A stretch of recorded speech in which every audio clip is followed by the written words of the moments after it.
चिचा ताजा पो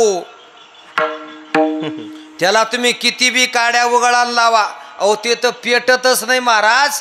काडीला सुद्धा गार करून ठेवित. आपणा सारखे याला म्हणायचं नास्तिक. विढल विढल विढाला विढाला विढाला विढाला विढाला. त्याच्यासाठी ज्ञानोबराने सुंदर उदाहरणं दिली. ज्ञानोबराय म्हणतात पावसाळ्यामध्ये गार पडते कुठं, शेतामध्ये पिकावर पडल्यानंतर पीक नाश करते आणि स्वतः राहत नाही, ती सुद्धा नाश पावते. तसा हा नास्तिक स्वतः भक्ती करत नाही आणि जो करत असेल त्याची सिद्ध होऊ देत नाही. हा पहिला प्रकार. म्हणजे पहिलं उदाहरण ज्ञानोबरायाने दिलं. दुसरं उदाहरण ज्ञानोबराय असं देतात, एक माणूस जेवण करायला बसला, जेवण त्याचं पूर्ण होत आलं, गुलाबजामुनचं जेवण होतं, शेवटचा घास राहिला, त्याने हातात गुलाबजामुन घेतला, तो घास खाऊन तो हात धुणारच होता, पण तेवढ्यामध्ये तोंडाजवळ गुलाबजामू आला आणि काही कारण नसताना त्या जामुनवर एक माशी बसली आणि त्याच्या पोटात गेली. म्हणजे तिची तीच गेली. ती लोकांना काही मॅसेज केला नाही व्हॉट्सअपला, फेसबुकला, किंवा मिस कॉल दिला नाही, किंवा मोबाईल केला नाही, काही कारण नसताना मधी गेली. बरं जात का नाही. आता एवढं मोठं गोडाऊन कुठंतरी सांदी कोपऱ्याला मुक्काम केला पाहिजे ना, पण ती तिथं थांबली नाही महाराज. ओ तिथं थांबलीच नाही, पण पाठवलेलं मटेरियल सगळं. ज्ञानोबराय असं सुंदर वर्णन करतात महाराज. माशी आपण याते गिळवी, परी पुढीला वांतीशी नवी, परी ते कशमळा ठवी आचरण जे. ज्ञानोबराय म्हणतात जसं माशी पोटात राहत नाही, पाठवलेला माल राहू देत नाही, तसा नास्तिक स्वतः भक्ती करत नाही आणि जो करत असेल त्याची सिद्ध होऊ देत नाही. विठ्ठल विठ्ठल विठ्ठल विठ्ठल विठ्ठल विठ्ठल विठ्ठल विठ्ठल. हा पहिला प्रकार आहे.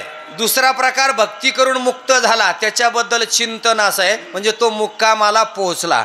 सुखे मी निजलो गा शून्य सारो निते ते, त्रिकूट शिखरी गा दान मिळे आई ते.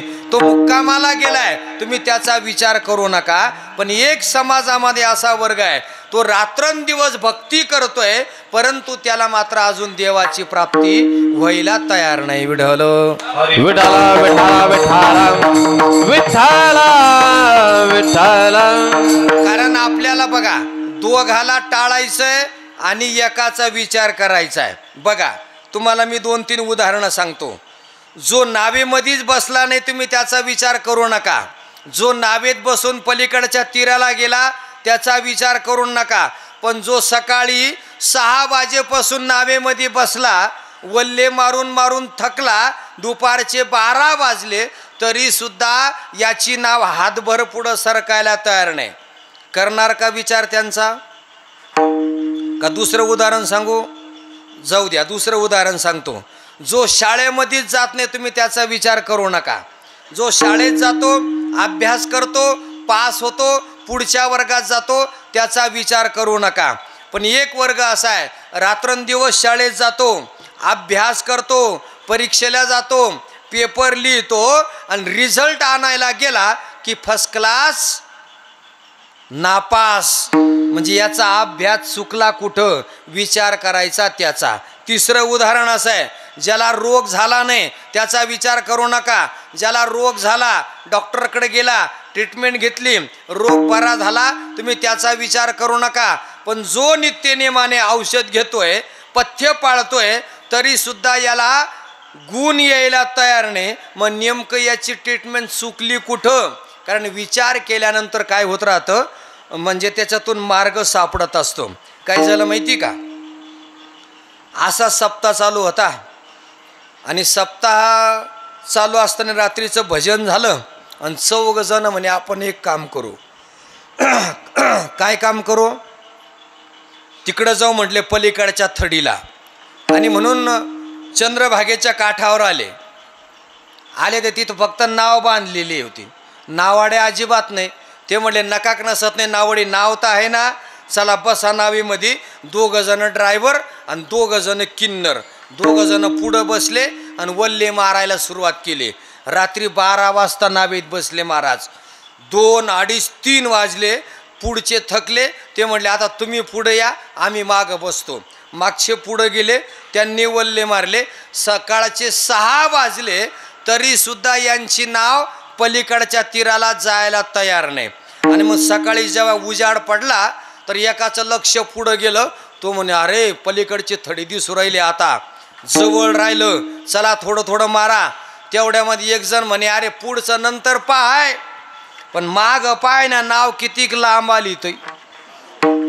आणि चौघ असे माग फिरून पाहू राहिले. तर ते म्हटले अरे अजून तर आपण थडी सोडलीच नाही, नेमकं नाव अडकली कुठं, असं का झालं असावं, नुसता विचार करतायत.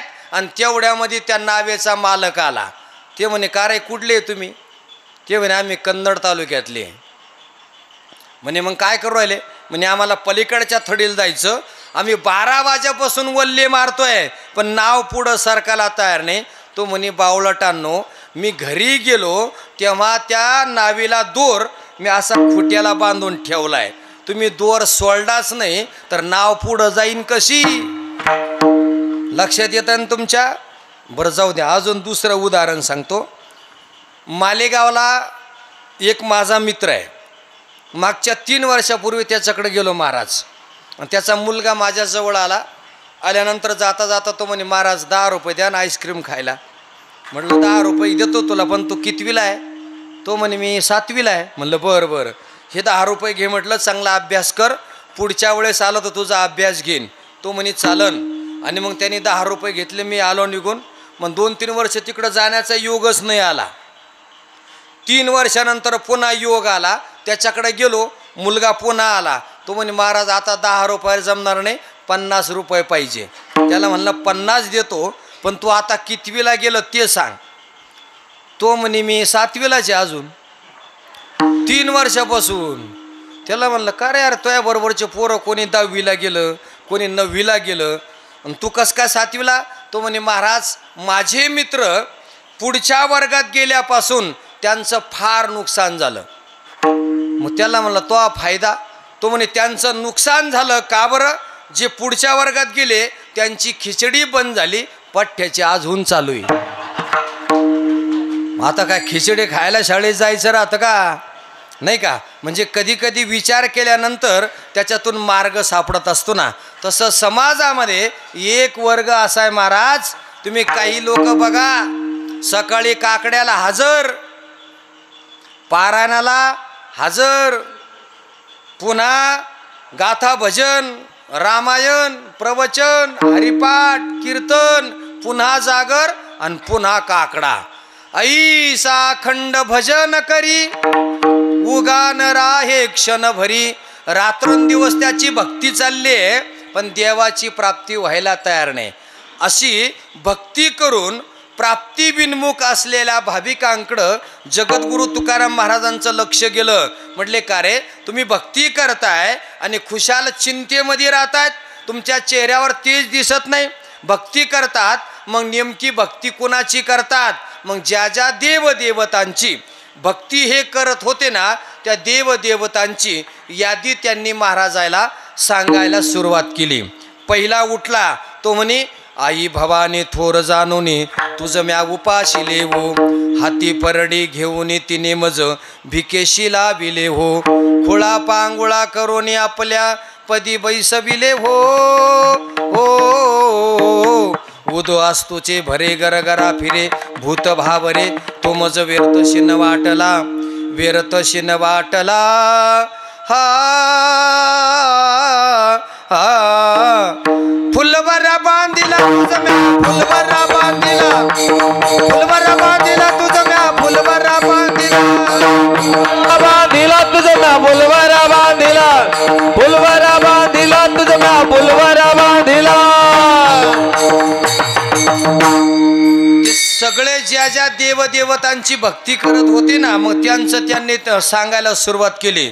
दुसरा उठला तो म्हणे खंडोबाशी नवस करुणी मुरळी होऊन बैशिविले हो.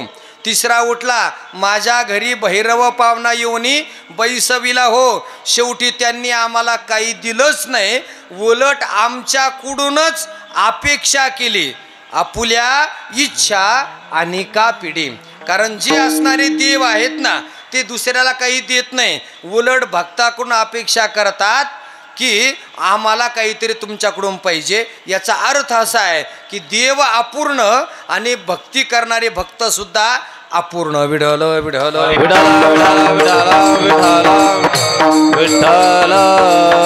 विठ्ठल भक्ती जरूर करावी. अपूर्ण आणि परिपूर्णतम भगवान परमात्म्याची भक्ती करावी. महाराज म्हटले, अरे तुम्ही भक्ती करतायत तो तुमचा उपास्य भगवान परमात्मा कसा आहे? अपूर्ण आहे. सांगा, अपूर्ण अधिक अपूर्ण म्हणजे पूर्ण, तिखट अधिक तिखट म्हणजे गोड, अंधार अधिक अंधार म्हणजे प्रकाश, जीव अधिक जीव म्हणजे डबल जीव. असं आहे का? अहो, अंधार अधिक अंधार म्हणजे डबल अंधार, मूर्ख अधिक मूर्ख म्हणजे डबल मूर्ख. तसं म्हटले, अरे तुमचा देव अपूर्ण आणि त्याची भक्ती करणारे तुम्ही सुद्धा कसे आहे? अपूर्ण आहे. ओ, या देव देवतांचा महाराजांनी निषेध केलाय. शेंदरी हेंदरी दैवते कोण बुद्धी ती भूते केते, आपुल्या पोटाची रडते, मागती सीते अवदान.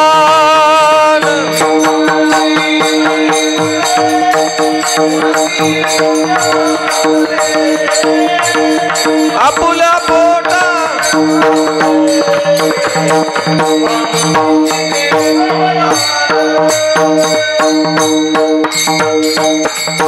महाराजांनी अशा देवदेवतांचा निषेध केलाय. महाराज म्हणतात, हे असणारे शेंद्रे हेंद्रे देव हे तुम्हाला काही देऊ शकत नाही, उलट तुमच्याकडून अपेक्षा करतात. महाराज म्हटले, अशा देवांची भक्ती तुम्ही करू नका. बघा, नियम असा आहे, भक्ती करणाऱ्या साधकाला, श्रद्धेने भक्ती करणाऱ्या साधकाला, अंतकरणातून भक्ती करणाऱ्या साधकाला भक्तीच्या मोबदल्यामध्ये 4 अवस्था प्राप्त होतात. कोणकोणत्या ऐका? निश्चिंतता, निर्भयता, स्वतंत्रता आणि सुखरूपता. देवाचा भक्त म्हटल्यानंतर या अवस्था त्याच्याकडे असल्या पाहिजे. कारण या अभंगामध्ये महाराजांनी 4 प्रकारच्या अवस्था सांगितल्या आहेत.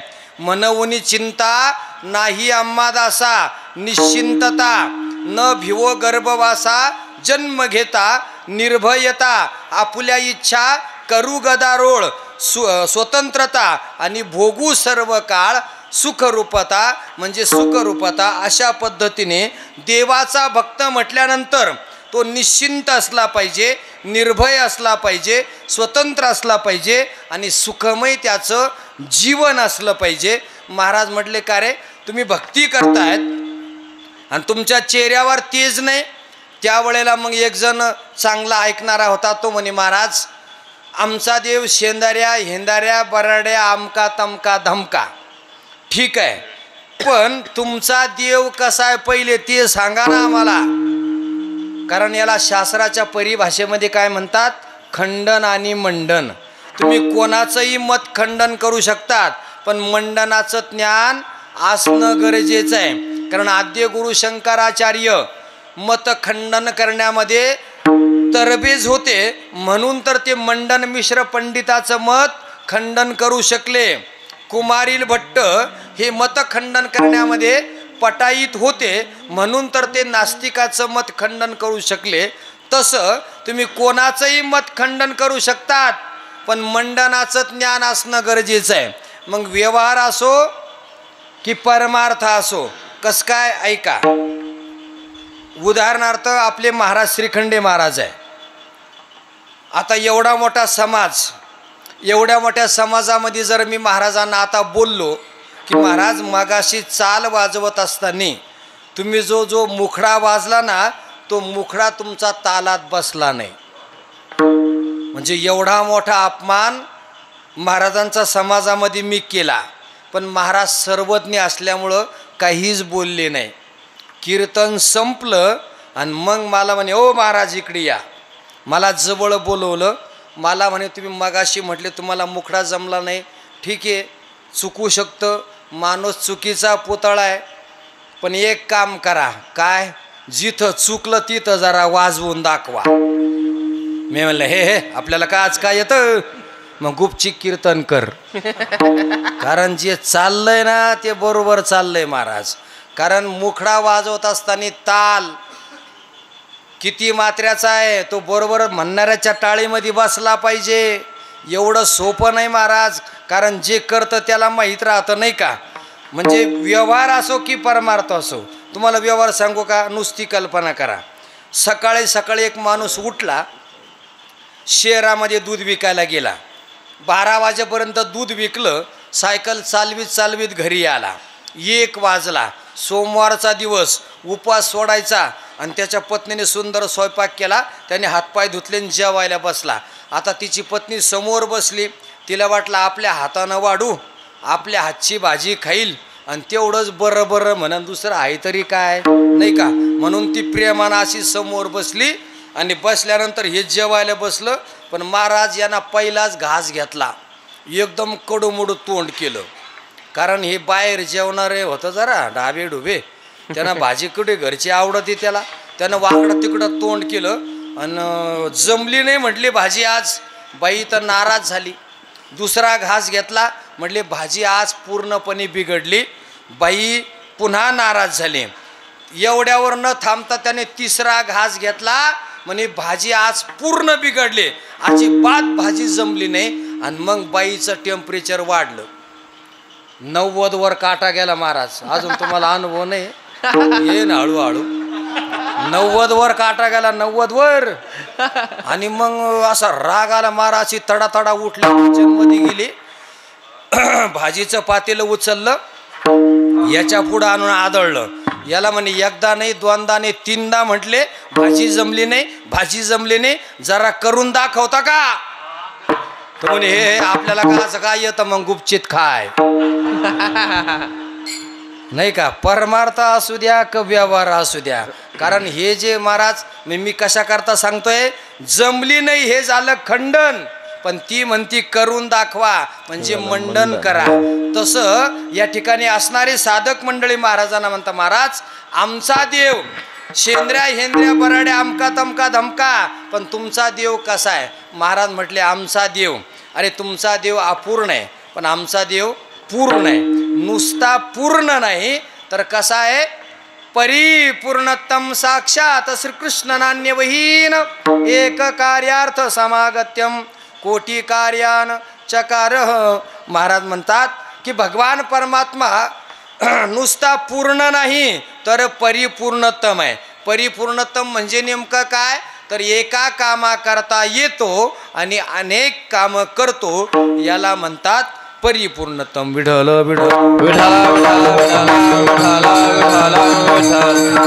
विठ्ठल तसं भक्ती अपूर्ण आणि परिपूर्णतम भगवान परमात्म्याची करायची. अजून सांगू का थोडासा व्यवहार बघा. रोगी बी रोगी आणि डॉक्टर बी रोगी. कोण कोणाचा आजार घालवीन. छोट्या छोट्या जाहिराती येतात पेपरमध्ये बरं का. एका माणसाला नेत्ररोग झाला महाराज, म्हणजे डोळ्याचा नेत्ररोग झाला. सकाळी उठल्यानंतर त्याला विनाकारण एका माणसाचे 2 माणसं दिसायला लागली. त्याला वाटलं आता आपण डॉक्टरकडे गेलं पाहिजे. आणि म्हणून त्यांनी काय केलं, आपलं गाव सोडलं, शहरामध्ये गेला. आणि शहरात गेल्यानंतर नेत्रतज्ञाला पाहिलं. आणि पाहिल्याबरोबर त्याला वाटलं आता जाऊ. लगेच मध्ये दवाखान्यामध्ये गेला. आणि ते डॉक्टर साहेबांनी या या या या आल्यानंतर त्याला बसवलं. म्हटले का रे काय झालं. तो म्हणे साहेब काय झालं, सकाळी उठल्यापासून विनाकारण मला एका माणसाचे 2 माणसं दिसत आहेत.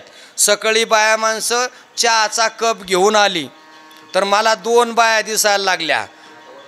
पंचायत पडली, हिचा चहा घेऊ का तिचा चहा घेऊ. मंदिराकडे गेलो, एका माणसाने रामराम केला. मला पंचायत पडली, त्याला रामराम घालू का याला रामराम घालू. म्हणजे विनाकारण एका माणसाचे 2 माणसं दिसायला लागले.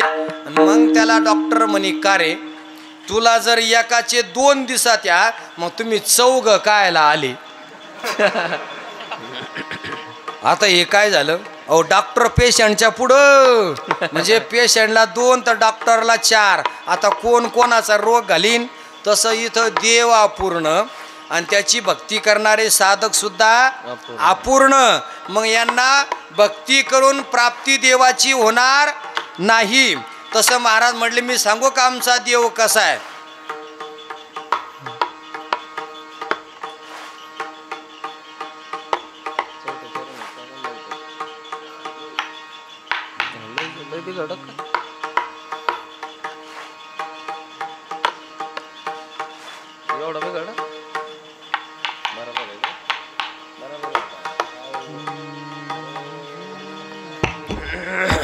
तैसा नोभे नारायण तैसा नोभे नारायण तैसा नभे नारायण तैसा नभे नारायण जगव्यापक जनार्दन जगव्यापक जनार्दन जगव्यापक जनार्दन जगव्यापक जनार्दन तुका म्हणे त्याचे करा चिंतन तुका म्हणे त्याचे करा चिंतन तुका म्हणे त्याचे करा चिंतन तुका म्हणे त्याचे करा चिंतन बंधू चरण येती सकळ बहुजन येते सकळ बंधू चरण येती सकळ बंधू जन येते सकळ आपुल्या इच्छा निका पिढी आपुला इच्छा निका पिढी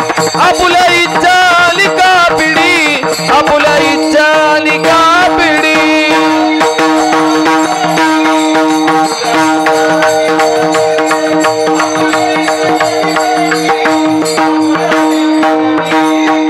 तैसा नभे नारायण जगव्यापक जनार्दन तुका म्हण त्याचे करा चिंतन बंधू जन सकळ.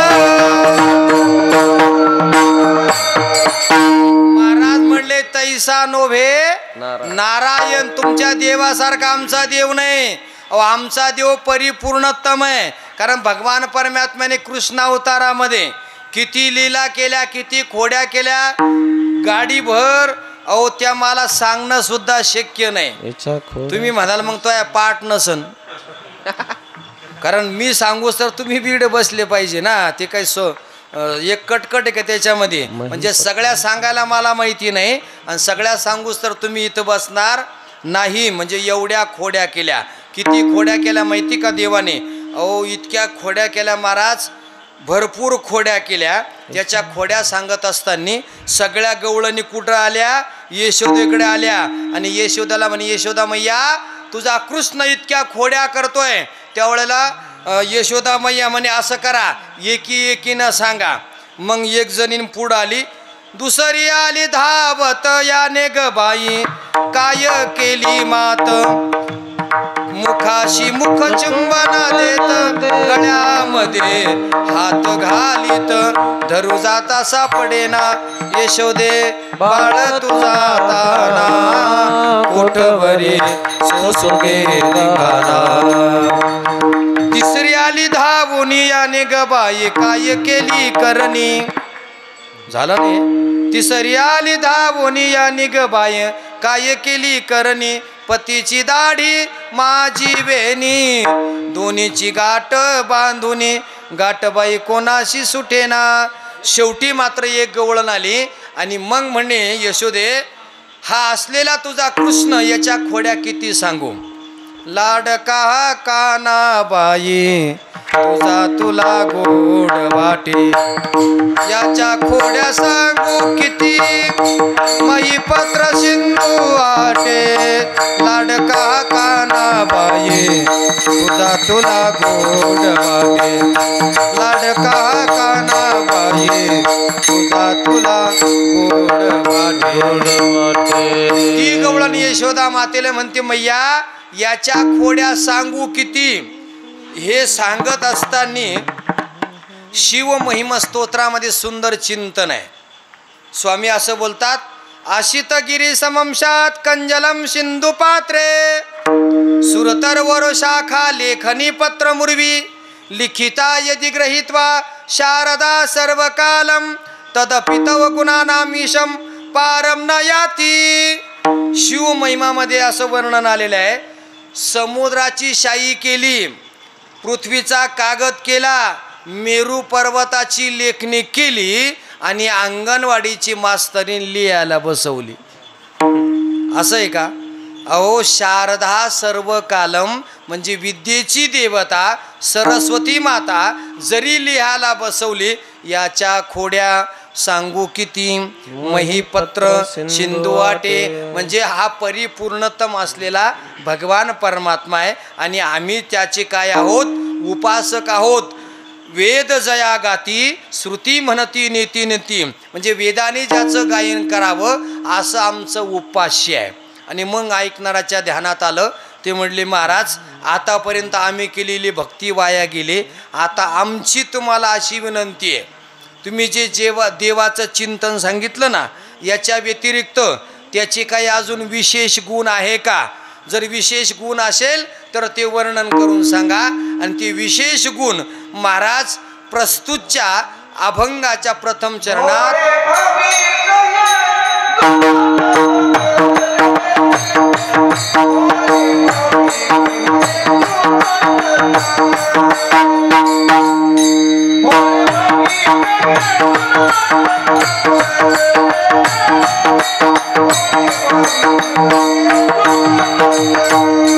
हे भोळे भाविक जुनाट सांगले, भोळे भाविक जुनाट सांगले, भोळे भाविक जुनाट सांगले, भोळे भाविक जुनाट सांगले.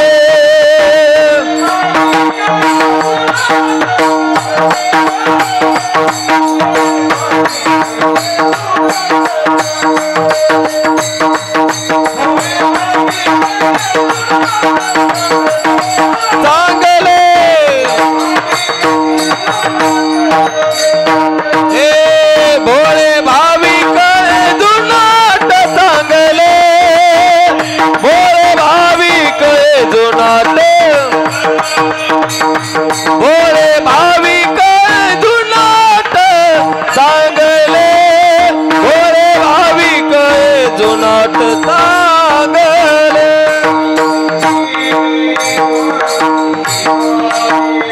होय तैसे केले भक्ती भावे,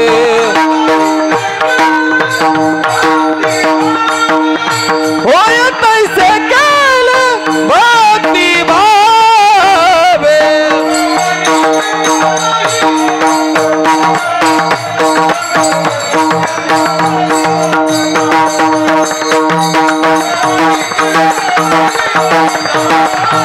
दासा हे मनावली चिंता नाही आमदासा, मनावली चिंता नाही आमदासा, मनावली चिंता नाही आमदासा, मनावली चिंता नाही आमदासा.